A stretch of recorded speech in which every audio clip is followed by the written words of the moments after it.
everyone, it's Melanie, and today's video is going to be the first in a series I want to start on this channel called From Page to Stage. Today's video I'm going to be talking about a book that was turned into a musical, but the rest of the series could contain musicals that were translated to books, books to plays, anything of the nature. It doesn't matter if it started from page to stage or if it went from stage to page, but today's is a page to stage. The book I'm going to be talking about is Daddy Longlegs by Jean Webster. So this book was published in 1912. It's like a classic semi-children's book. I never read it growing up, and there is a movie as well, but I never saw that either. It's from the 50s, I believe. And it turned into a musical. It played off-Broadway at the Davenport Theater, and I was lucky enough to see it. There is a cast album out. There might even be two versions of a cast album out of this, and it's really amazing. There's also a filmed production of the musical. This production is filmed. So this book is about Jerusha Abbott. She's just about college age, and she is living in an orphanage called the John Grier Home. And one of the trustees who donates money to the orphanage, he decides that Jerusha Abbott looks like she has potential, and he decides to send her to college. The only requirement is that she must write to him every month, and she can never know who he is. So she writes about her life at college, friends, classes, parties, and growing friendship with a handsome man named Jervis Pendleton.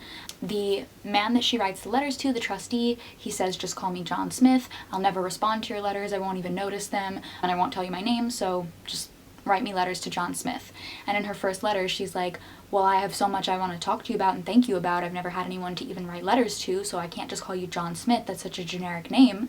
She does not know who the trustee is or what he looks like, but when he was meeting with the head of the orphanage, she happened to see his shadow in the hallway, and she noticed that he was a very tall man, and she said the shadow looked like that of a Daddy Longlegs. So she decides to write to him and call him Daddy Longlegs. It is a very, very sweet story.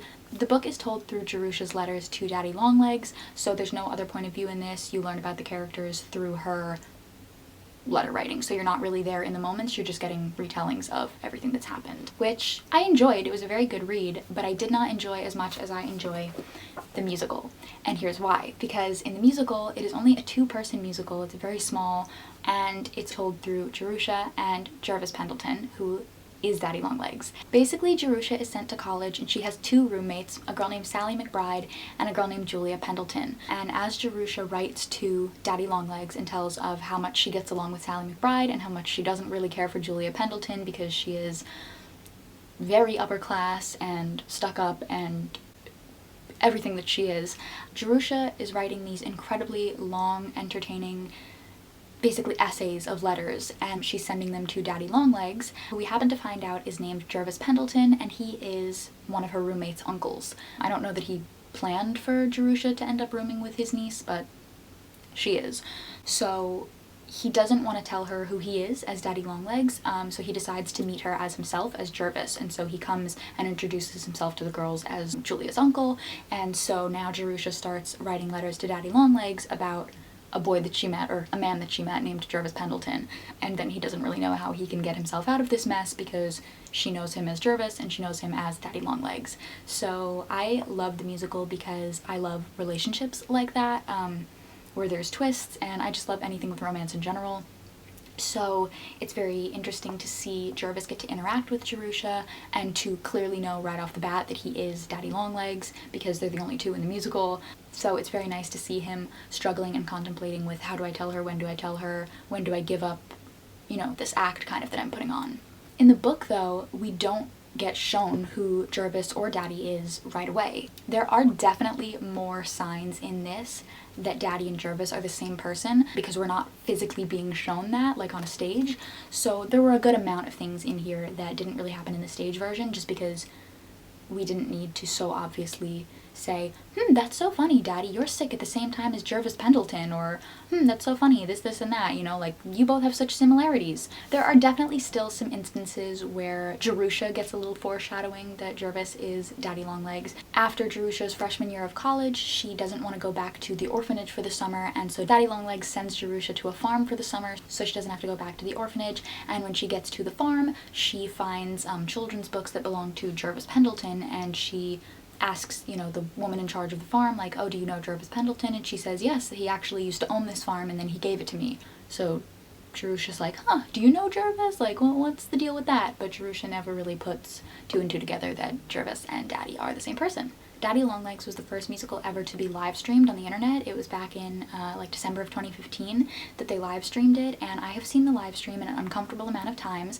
It is available online. There's clips of it on YouTube. I think Broadway HD is the streaming service that has the video of this. It's basically like Netflix but for theater, and I'm pretty sure that's where this is, but if you look up Daddy Longlegs live stream, it should show up. They filmed when this was off Broadway, and I'm so glad that they filmed it with the cast that they did. The girl playing Jerusha, her name is Megan McGinnis. She's amazing. She was in Little Women the musical and also Beauty and the Beast, I think, on Broadway, and she's just like so talented, like crazy talented, and she's been in pretty much every production of Daddy Longlegs that they've had, but they've gone through 1 or 2 or 3 daddies. And the very last daddy that they had, he's not on a cast album, but he is in the production shot that they shot, and his name is Adam Halpin, and he's actually married to Meg McGinnis, which is just the cutest thing ever. So to see them like, ooh, my ticket was gonna fall out. But to see them play love interest opposite each other when they were literally married in real life was just so cute. They have a child now. I follow them on Instagram. They seem very lovely. They actually, no, they are very lovely because I stage doored after the show and I got to meet them. I'll put a picture up, and as you can see, this is signed, but they were just the nicest, and I worried that seeing a 2-person musical might not be the most interesting thing, but they really absolutely carried the show, and I bet actually, I know other actors can carry the show as well because the material is just so incredible. I have only seen Daddy Longlegs in person once. That was in June of 2016 at the Davenport Theater, but I did the other day watch a virtual production of it. Capital City Theater did an online stream of the musical. I have no idea where Capital City Theater is, but I saw an ad for the production on Instagram, and so I bought a ticket and I watched it, and it was really cool. I love all the digital theater that is being created in this time. The way Capital City did Daddy Longlegs was they filmed their Jerusha and their Jervis in their homes. They weren't together at all. They weren't in studios, no green screens. It was just in their homes, and it was really well done, and the people who acted in it were very amazing, and it was really nice to see the show again. And also, the show takes place, I think, in like the 1800s, early 1900s. Like I said, the book was published in 1912, but in this online production that I saw, because it was very obvious that they weren't filming it in the same spot, they just kind of went with it, and so they used computers and they used cell phones a little bit, nothing that drew away from the story, but, you know, Jerusha goes to a summer home and says, oh, somebody's calling me, and she just goes, oh, somebody's calling me, you know, so it's just little things like that that were cute and innovative. But yeah, I did actually take some notes that I wanted to like actually hit about the story. There might be some spoilers. This is just like a pretty plain story. I don't think that any spoilers are gonna really ruin the show for you. You find out very early on that Jervis is Daddy Longlegs, unless you're reading the book, but if you get the clues, then you'll know. I would recommend watching the musical over reading the book, even though this is a book channel, but I like having Jervis's side of it as well. I like that a lot more than just Jerusha's letters, although her letters are very entertaining. So entertaining that the man who was supposed to not read her letters had to meet her for himself. There's also a sequel of the book. I think it's called Dear Enemy, and I think it tells it from Jerusha's friend Sally McBride's point of view, but I didn't read that book. I do plan to someday, but who knows. There's also a film version of this. Now, Jerusha goes from 18 to 22 in the book, and in the book it says that Daddy Longlegs is 14 years older than her. We also have to keep in mind that this is like 1912, so like a 14-year age gap, especially at like 18, is like not very good, but that's just like what was going on at the time, so like it is what it is. In the musical, they don't specify the age gap between Daddy Longlegs and Jerusha, but you can assume he's a little bit older because he's clearly wealthy and sending her to college, and she is college-aged.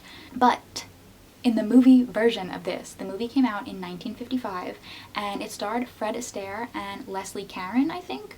When the film came out, or when the film was made, the girl playing Jerusha was 24 years old, and Fred Astaire, who played Daddy Longlegs, was 56, which is way more than 14 years her senior. And also, I mean, I'll just throw up a picture. I do definitely want to watch the movie and see how different it is, but that age gap, just visually I was like, alright, that's what we're doing. just wanted to mention that even though I haven't seen the film. It was very interesting to read the book and really see where particular songs were kind of ripped from the pages. The first song in the musical is called Oldest Orphan, and right off the bat in the first pages of the book you are seeing lines that mirror the lyrics in the songs. Yes, the book came first, but I know the musical first, so that's kind of where my brain is. So in The Oldest Orphan, Jerusha sings, "A perfectly awful day, the first Monday of every month, every floor scrubbed, every chair dusted," and the first lines of the book, they did change Monday to Wednesday, but the first Wednesday in every month was a perfectly awful day. Every floor must be spotless, every chair dustless, every bed without a wrinkle, 97 squirming little orphans. Like, they literally just ripped the words from here and made them into a song. So beautiful. It's just interesting too to see once she starts writing the letters to Daddy Longlegs how it becomes like the first monologue she speaks, and the other songs, like there's a song called Mr. Girl Hater. There were also some things about Jerusha that were evident in the book that were not touched upon in the musical, like she plays basketball in the book and she doesn't play basketball in the musical. Also, something about the book and the musical that are different is Jerusha is named Jerusha in here, but she decides to start signing some of her letters as Judy, and even on the back of the book it says, "A trustee at the John Grier Orphanage has offered to send Judy Abbott to college." She thinks it's a lot easier of a name to say, and she starts signing herself as Judy, and sometimes as J even, but in the musical they always stick with Jerusha.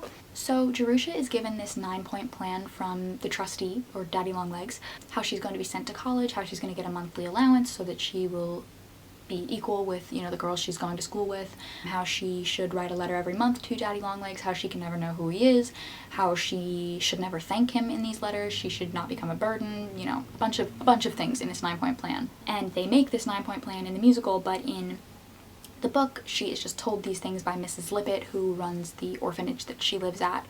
They didn't have really the plan, they just had Mrs. Lippett speak it to her, which they can't really do in the musical because there was only 2 actors in it. They did have Jerusha put on different accents sometimes when she was talking about other kids in the orphanage or the woman who ran the orphanage.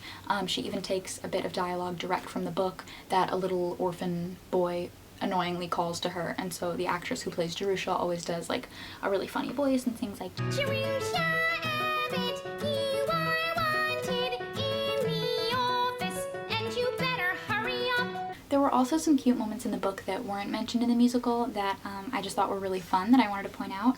On page 46, Jerusha says, "Ow, that was a shriek. It was caused by a centipede like this." And then she draws a centipede. "I had just finished the last sentence and was thinking of what to say next, and plump, it fell off the ceiling and landed at my side. I tipped the 2 cups of tea on the table trying to get it away. Sally whacked it with the back of my hairbrush, which I shall never be able to use again." I just thought that was so funny and so relatable, because if I killed a bug with my hairbrush, I would also never use my hairbrush again. There's also a quote that appears on page 48, and this quote is also in the musical, and it comes right before the song The Secret of Happiness. So this quote I was surprised to see because it's mentioned earlier in the book. When Jerusha sings The Secret of Happiness, it's right as she has gone to Lock Willow Farm, the farm that Daddy sends her to for the summer for the first time. But here she hadn't even heard of Lock Willow yet, and she says this line in the book. It's just a line I really like, but I thought it was interesting to see it sooner than I thought. And the line is, "Anybody can rise to a crisis and face a crushing tragedy with courage, but to meet the petty hazards of the day with a laugh, I really think that requires spirit." It's only a few pages before she's told she's going to go to Lock Willow, but it's still a little earlier than it comes in the musical. Also, I love the description of the first time Jerusha meets Jervis Pendleton. This is what she says in a letter to Daddy Longlegs, of course, and it's really funny. They use this in the book and they took it and just put it in the musical as well, and I just think it's really funny. Jervis Pendleton comes to visit. He's Julia's uncle, and it says, "Julia dashed into my room and begged me to walk him around the campus and then deliver him to her when the 7th hour was over. I said I would obligingly but unenthusiastically because I don't care much for Pendletons, but he turned out to be sweet lamb. He's a real human being, not a Pendleton at all. We had a beautiful time. I've longed for an uncle ever since. Do you mind pretending you're my uncle?" And then it says, "Mr. Pendleton reminded me a little of you, Daddy, as you were 20 years ago. You see, I know you intimately, even if we haven't met. He's tall and thinnish with a dark face all over lines and the funniest underneath smile that never quite comes through but just wrinkles up at the corners of his mouth. And he has a way of making you feel right off as though you'd known him a long time. He's very companionable." I just love love. She doesn't know she's in love yet, but she will. I think those were the only kind of notes I took while reading the book. The rest of it was pretty much similar to the musical, and the musical is really, really good, so I hope you guys check it out. Let me know if you've ever read this book. I don't know if this was like a big children's book around, like I'd never heard of it until I heard of the musical, but definitely let me know if you've heard of this book or this musical. You can totally check out the cast album for free on YouTube, or you can even look up the live stream. Like I said, I think it's on Broadway HD.